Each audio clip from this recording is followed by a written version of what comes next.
Renanim, ¿cómo está? And hello. Welcome back to another episode of Grace Daily, hosted by Grace International Baptist Church here in Chuuk, Micronesia. We're going through Psalm 124, and I'm hoping that you read it, have read it. We'll read it again before Sunday and just let it soak into your soul. It's very short. Today we're going to focus on the last verse, Psalm 124, verse 8. Our help is in the name of the Lord, who made heaven and earth.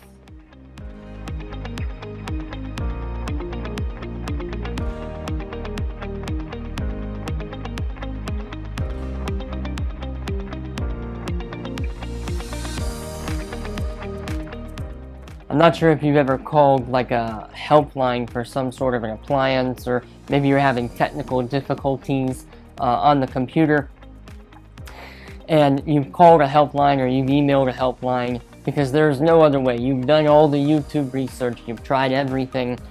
Recently I was working on something and I had to contact Tom Phillips and say, look, I am stuck and I have no idea how to fix this thing on the computer. Help me out.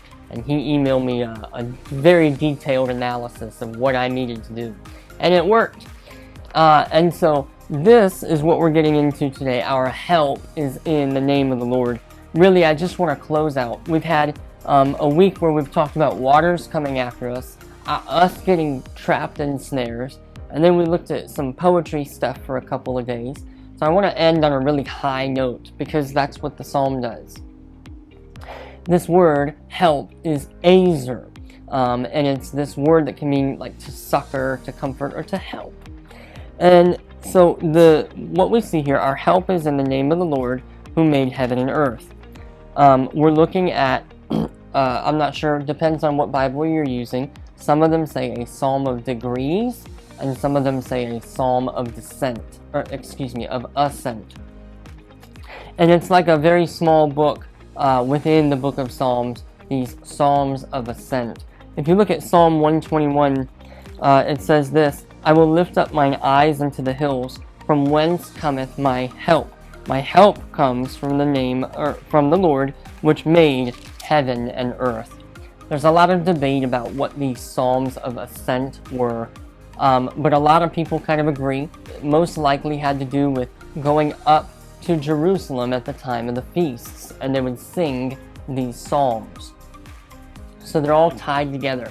And there's a theme, an occurrence that happens. Remember, poetry and rhyming of ideas is happening not only in one psalm, but throughout all these psalms. They'll take an idea from this one and pop it into this one in order to connect them. And so the idea, the help, our azer, our help, is in the name of the Lord, the maker of heaven and earth. And I just want to leave on a good note today. It reflects back on God's creation power. God is the maker of all things, the creator of heaven and earth. He intimately knows his creation. And so even more than a helpline, this is a God that can lead us and guide us because he directly created us.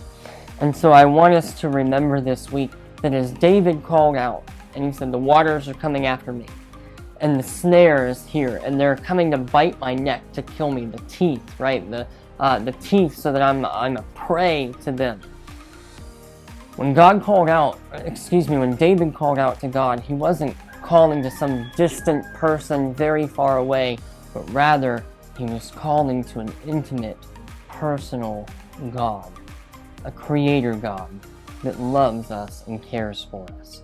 And so whatever you're going through, whatever snare you're caught in, whatever water is coming after you to overwhelm you, our help is in the name of the Lord.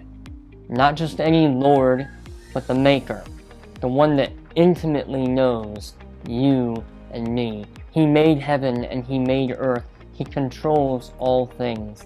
And so what we cannot stop, he simply puts his pinky down and makes it finish. What we cannot overcome, he simply utters a word, and the problem may not go away, but the grace is given to us to go through that. And so meditate on the Lord, and let's be grateful that our help today, our azer, is in the name of the Lord. Not just anyone, but the maker of heaven and earth. Grace and peace, my friends.